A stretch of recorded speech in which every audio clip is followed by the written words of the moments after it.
Hello, everybody. I just watched a little bit of this on television. It's a disgrace to our country. It's another witch hunt. Here we go again. It's Adam Schiff and his crew making up stories and sitting there like pious, whatever you want to call them. It's just really a disgrace. It's a terrible thing for our country. They can't do any work. They're frozen, the Democrats. They're going to lose the election. They know it. That's why they're doing it. And it should never be allowed what's happened to this president. And despite that, I think I've done just about more than any president in his first 2.5 years in office. If you look, I think you'll see very few could compete with the things we've done for our military, for the economy. We have the best economy anywhere in the world, by far. We've rebuilt our military. We've done so many things that are so incredible with tax cuts and regulation. And I have to put up with Adam Schiff on an absolutely perfect phone call to the new president of Ukraine. That was a perfect call.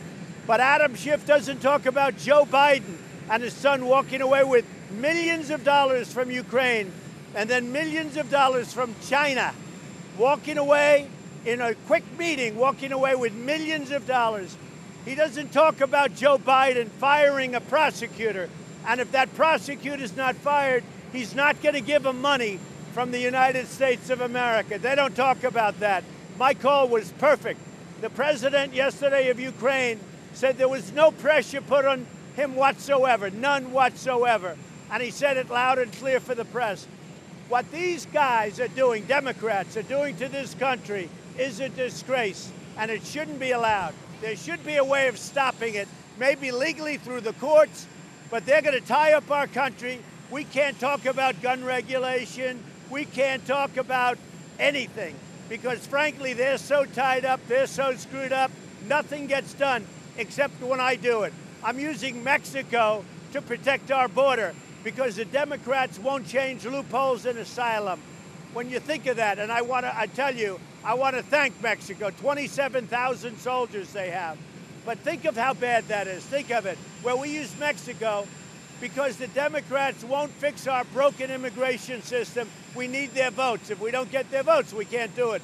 And the Republicans are all on board. They want to fix it, but the Democrats won't do it. They don't want to talk about infrastructure. They don't want to talk about lowering drug prices. They don't want to talk about anything because they're fixated on this. And Nancy Pelosi has been hijacked by the radical left, and everybody knows it. Thank you.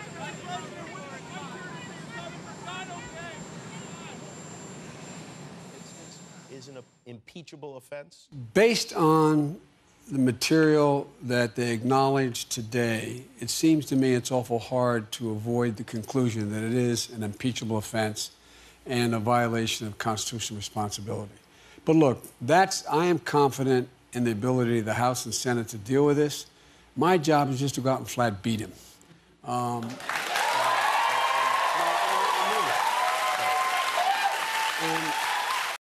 This is the idea that someone would call a head of a foreign state ahead of time, withhold significant military aid that's badly needed in order to prevent the Russian separatists who are in Ukraine from taking over Ukraine, and then ask basically can you cooperate with Rudy Giuliani? He's coming over, and the thing we all learned recently is that statement that the 2,000-word statement released was that talked about getting the Justice Department engaged in this. I mean, it's such a blatant abuse of power that it just I don't think it can stand. Yeah. Do you think it is an impeachment? His lawyer, Mr. Giuliani, has said that the State Department instructed him to get involved with Ukraine, to reach out to President Zelensky and his aides. Are you confident that none of your staff, that you or none of your staff did anything improper in this whole situation? Thank you. So, Matt, I haven't had a chance to actually read the whistleblower complaint yet. I read the first couple of paragraphs and then got busy today. But I'll ultimately get a chance to see it. If I understand it right, it's from someone who had secondhand knowledge But here's what I'll say this morning about the engagement of the State Department.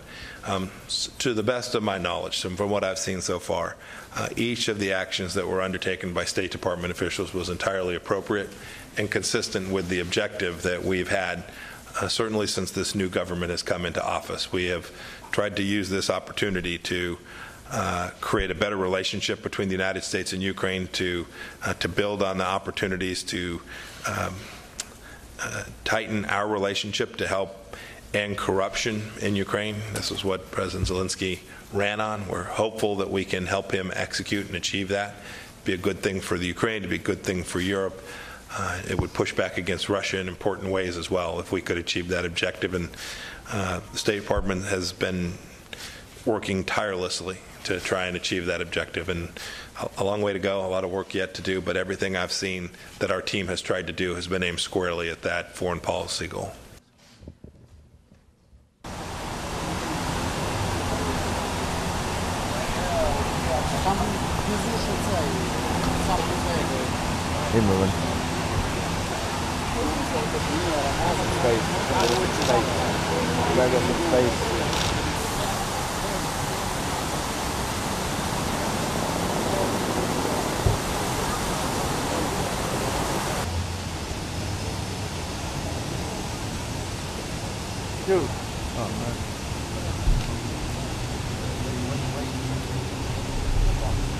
What the?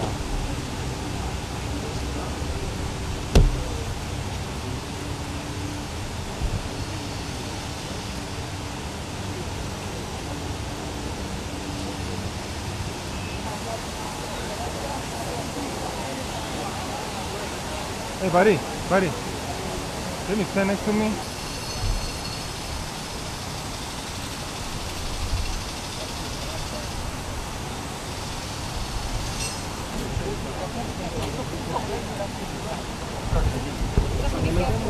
Don't fall right, okay?